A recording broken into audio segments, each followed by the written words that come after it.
সুস্বাস্থ্য সম্পূর্ণ একটা গ্রাম, অর্থাৎ সেখানে জনস্বাস্থ্যের দিক দিয়ে ভালো থাকবে, মানুষ সামাজিকভাবে ভালো থাকবে, মানসিকভাবে ভালো থাকবে, সেখানে নেশা থাকবে না, সেখানে বিকারগ্রস্ততা থাকবে না,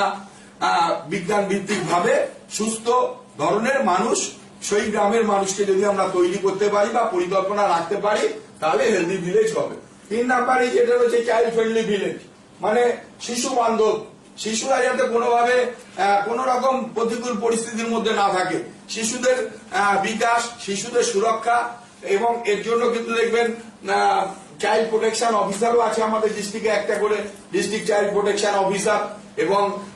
শিশু সুরক্ষা কমিটি তৈরি করে দেওয়া হয়েছে। ওগুলো সিপিসি যেটা চাইল্ড প্রোটেকশন কমিটি, সেগুলোকে অ্যাক্টিভ রাখা এবং শিশুদের উপর ভালো ভালো কিছু কাজ করা। 4 নম্বরে যেটা রয়েছে ওয়াটার সাফিসিয়েন্ট বিল, তাই না, যার উপর দাঁড়িয়ে মানসিক বিকাশ, মানুষের উন্নতি ঘটে, তার উপর কিন্তু এই বছরের প্ল্যানে জোর দেওয়ার কথা বারবার করে বলা হচ্ছে। সেই কারণে 6 নম্বর থিমটাকে খুব একটা আলোচনায় আসছে না, কারণ আগের বারও 74% ছিল 6 নম্বর থিম। যাই হোক,